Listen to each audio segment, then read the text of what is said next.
બાંસુરી બજાએ આજ રંગ સે મુરારી. શું એને વાંસળી વગાડી હશે સાહેબ? ગોપીઓ કહે છે કે આ વાંસ એટલો ભાગ્યશાળી છે કે એને એના ભગવાનના હોઠનો તકિયો મળ્યો. એ સમયે વાંસ અને વાચા ફૂટી અને વાંસ બોલ્યો છે કે ગોપીઓ એમને નથી મળ્યો અમને કૃષ્ણના હોઠનો તકિયો. કેટલાય દુઃખ ભોગવા આ જંગલમાં અમે ઉગ્યા, અમારા ઉપર ટાઢ, તડકો, વરસાદ આ બધું પડ્યું, આ બધું અમે સહન કર્યું છે. અમે મોટા થયા એટલું નહીં, પણ કોઈક માણસે આવી અને અમારા મૂળની અંદર અમારા શરીર ઉપર ઘા કર્યા છે તીક્ષ્ણ હથિયારના. એ હથિયારના ઘાને પણ અમે સહન કર્યા છે. અમને એના ઘરે લઈ ગયો, ઘરે લઈ જઈને મૂકી નથી દીધા, અમારા શરીરના નાના નાના ટુકડા કર્યા છે. અરે નાના ટુકડા કરીને કદાચ મૂકી દીધા હોત તો પણ માની લે કે ચાલો મૂકી દીધા, પણ નહીં, નાના ટુકડા કરી અને અમારા શરીરમાં એને છિદ્રો પાડ્યા છે. જ્યારે છિદ્રો પાડ્યા એની વેદનાઓ સહન કરીને એટલા માટે કૃષ્ણના હોઠનો તકિયો અમને મળ્યો છે, એમને નથી મળી ગયો. જે દુઃખ ભોગવે એને સુખ પ્રાપ્ત થાય સાહેબ. આ જગતનો નિયમ છે, આ જગતનું જીવન ચક્ર છે. જન્મ પછી મૃત્યુ, મૃત્યુ પછી જન્મ, સુખ પછી દુઃખ અને દુઃખ પછી સુખ. આ જગતનો નિયમ છે સાહેબ. એવી આ ગાથા વેણુ ગીતની કથા કહી. ત્યારબાદ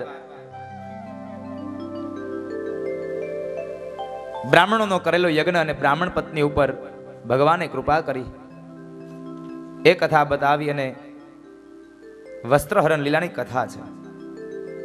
ભગવાને આપણે એમ કહીએ ગોપીઓના ભગવાને વસ્ત્રહરણ કર્યા હતા,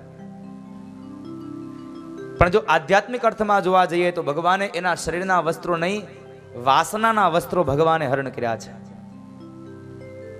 કારણ કે ભગવાનને ગોપીઓ સાથે રાસ રમવો છે. જે ગોપીના મનની અંદર વાસના હોય, કામ, ક્રોધ, લોભ, મદ, મોહ, મત્સર અને ઈર્ષા, એ ગોપીને ક્યારેય અધિકાર ન મળે સાહેબ. રાસમાં એને અધિકાર પ્રાપ્ત ન થાય. એટલે ભગવાને વાસનાના વસ્ત્રો ગોપીઓના હર્યા છે. અને એ વાસનાના વસ્ત્રો હર્યા બાદ ત્યાર પછીની કથા એટલે ઇન્દ્ર મદ ભંગ લીલાની કથા છે. ઇન્દ્ર મદ ભંગ લીલાની કથા છે. હવે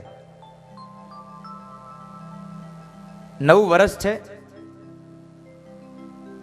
ભગવાન કૃષ્ણ અને દાઉજી મહારાજ બધા વડીલોને વંદન કરી અને સૌ પરિવાર લોકો બેઠા છે. જ્યારે પરિવાર લોકો બેઠા છે એ સમયે નંદ બાબા કહે છે કે કનૈયા ચાલો ને આજ બેસતું વર્ષ છે, ઇન્દ્રની પૂજા કરી લઈએ. અરે બાબા, ઇન્દ્રની પૂજા કેમ? અરે કનૈયા, ઇન્દ્ર આપણને જીવાડે છે એટલા માટે. નહીં બાબા, ઇન્દ્ર નથી જીવાડતો આપણને. આપણને જીવાડે છે મારો ગિરિરાજ, મારો ગોવર્ધનનાથ, મારો ગિરિરાજ પર્વત આપણને જીવાડે છે.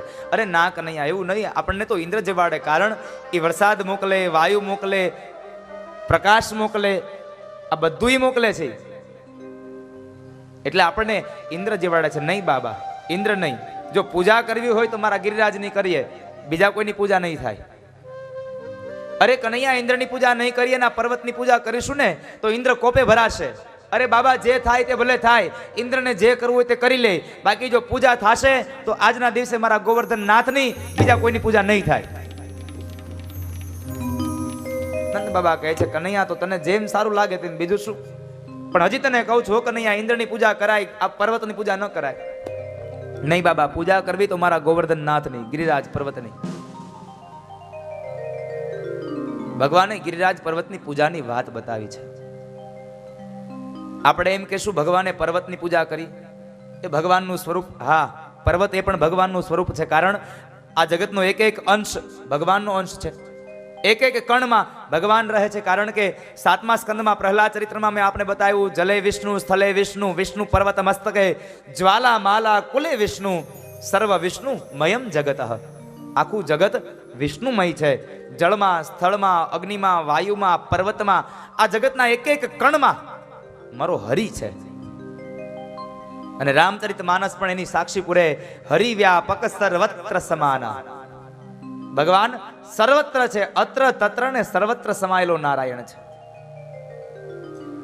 ભલે આપણા માટે ભગવાનનું રૂપ હશે, પણ એ સમયે ભગવાન કૃષ્ણ આ કથાને કહીને એમ કહે છે, મેં પર્વતની પૂજા કરી છે. એટલે પર્વતની પથ્થરની પૂજા નહીં, મેં પ્રકૃતિની પૂજા કરી છે. માટે હે કળિયુગના જીવાત્માઓ, તમે પણ પ્રકૃતિની પૂજા કરજો. કારણ તમે પ્રકૃતિને બચાવશો તો પ્રકૃતિ તમને બચાવી લેશે. વૃક્ષોનું જતન કરજો, એક એક વૃક્ષ વાવજો. આજે કોટડિયા પરિવારના આંગણે ભાગવતની કથામાં બેઠા છો, ગિરિરાજની હમા પરિક્રમા કરશો તો પરિક્રમા કરતા સમયે એક સંકલ્પ કરજો કે અમે અમારા જીવનમાં એક વૃક્ષને ઉછેરીને મોટું કરીશું. આવો સંકલ્પ કરજો.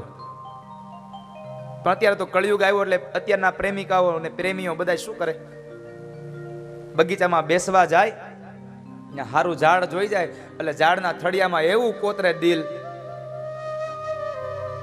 એમાં બેયના નામ લખે. એટલે આ કોકનું ઉગાડેલું છે, એમાં તું કોતરી નામ લખશો, એ છાલ પડી જાહે, એ છાલ પડી જાહે, તારું નામ નીકળી જશે. એના કરતા એક કામ કરને, તમારા પ્રેમની યાદીમાં એક બે ભેગા થઈને વૃક્ષ વાવી દો ને, એ મોટું થશે. ત્યાં સુધી સમાજ યાદ કરશે તમારા પ્રેમની યાદીને. પણ આપણે તો એમાં ચિતરાવીએ, કોતરકામ કરાવીએ, બાકી આપણે બીજું. ભગવાન કહે છે પ્રકૃતિની પૂજા કરશો તો પ્રકૃતિ તમને બચાવશે, તમે પ્રકૃતિને બચાવજો. ભગવાને પર્વતની પૂજા કરાવી અને પ્રકૃતિની પૂજા કરાવી છે. પ્રકૃતિના જતનની અહીંયા વાત બતાવી છે. એક એક કથા આપણા જીવન ચરિત્રમાં દરેક જગ્યાએ સ્પર્શ કરે છે. આધ્યાત્મિક અર્થ ગમે તે લ્યો સાબેનો, જે કથા છે એને આધ્યાત્મિક અર્થમાં લઈ જાઓ એટલે આપણા જીવન ચરિત્રની સાથે આ કથા તરત જોડાઈ જાય.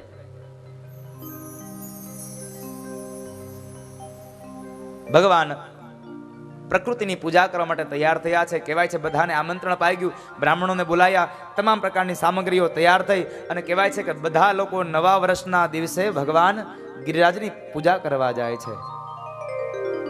અને શું કહે છે? માખણ મિસરી લઈને આવ્યા ગિરિરાજની પૂજા કરવા. મિસરી લઈને આવ્યા ગિરિરાજની પૂજા કરવા. માખણ મિસરી લઈને આવ્યા ગિરિરાજની પૂજા કરવા. માખણ મિસરી લઈને આવ્યા ગિરિરાજની પૂજા રાધાને સાથે લાવ્યા ગિરિરાજની પૂજા કરવા. રાધાને સાથે લાવ્યા ગિરિરાજની પૂજા કરવા. ગોરી રાધાને સાથે લાવ્યા ગિરિરાજની પૂજા કરવા. સાથે લાવ્યા ગિરિરાજની પૂજા કરવા. માખણ મિસરી લઈને આવ્યા ગિરિરાજની પૂજા કરવા.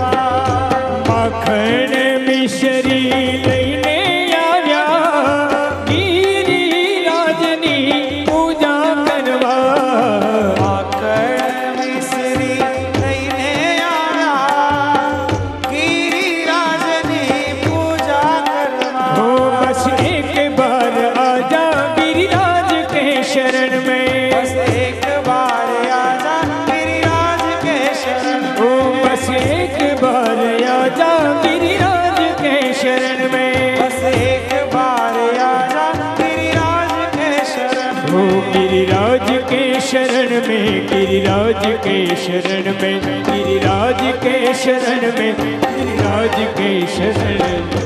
एक बार आजा गिरिराज के शरण में. बस एक बार आजा गिरिराज के शरण में माखण मिश्री लईने आजा गिरिराजनी पूजा करवा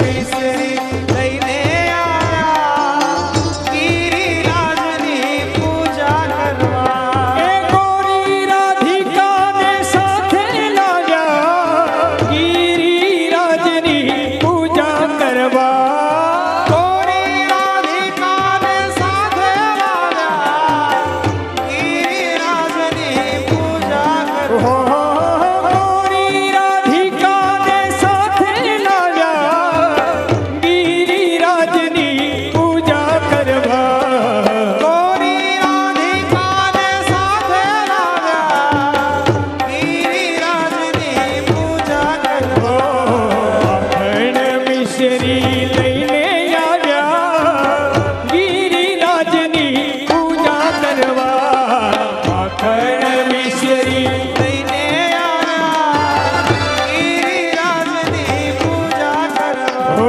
बस एक बार आजा गिरिराज के शरण में एक बार आजा गिरिराज के शरण ओ बस एक बार आजा गिरिराज के शरण में बस एक बार आजा गिरिराज के शरण में ओ गिरिराज के शरण में गिरिराज के शरण में गिरिराज के शरण में गिरिराज के शरण में बस एक बार आजा गिरिराज के शरण में एक बार आजा गिरिराज के शरण में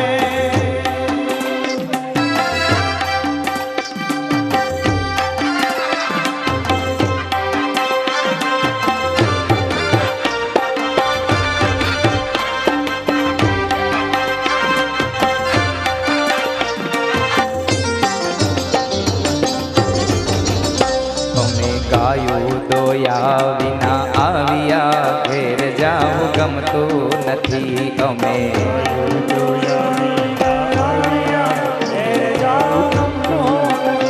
અમે ગાયું દોયા વિના આવ્યા ઘેર જાવું ગમતું નથી અમે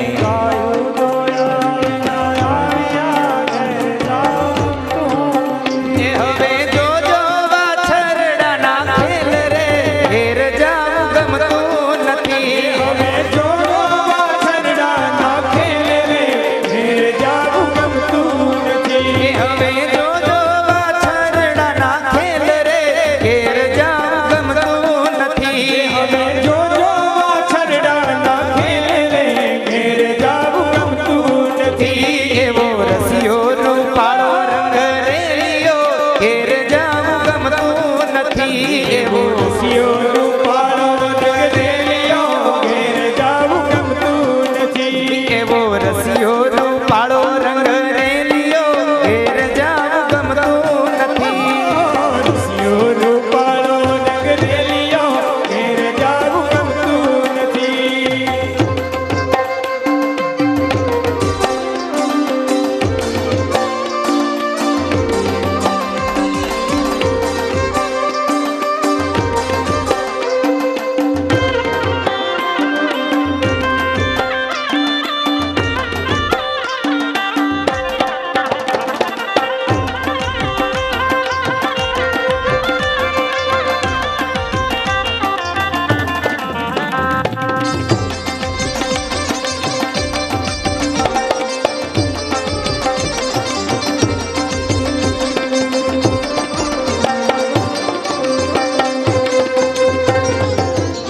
અમે પાણી ભર્યા વિના આવ્યા ઘેર જાવું ગમતું નથી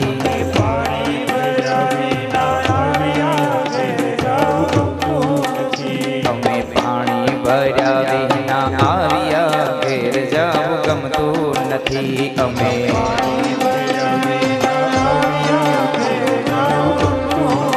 એ હવે જોજો નણંદ બના ખેલ રે ઘેર જાવું ગમતું નથી હવે જો નણંદ બાના ખેલ રે ઘેર જાવું ગમતું નથી એ હવે જોજો નણંદ બના ખેલ રે ઘેર જાવું ગમતું નથી જો નણંદ બાના ખેલ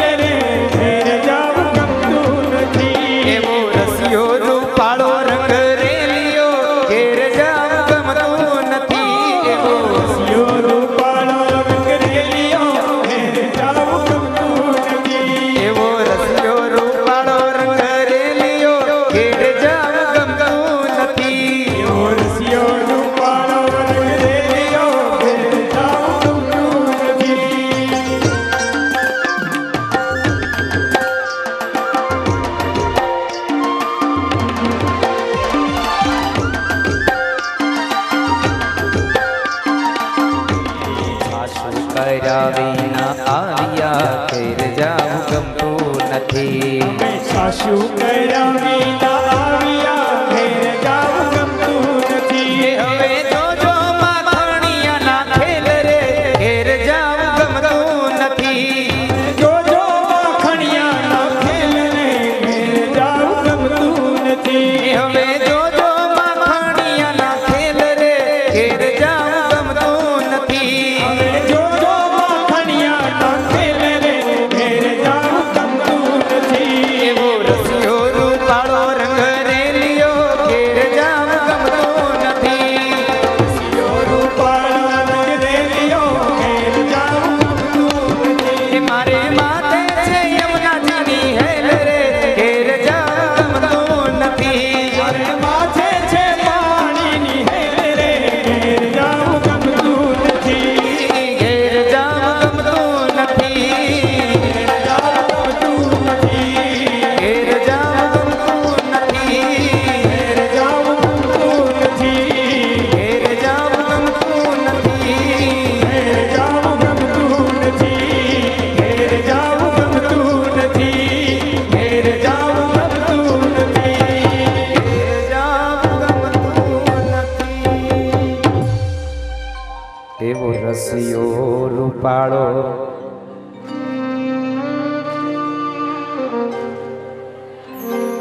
એવો રસિયો રૂપાળો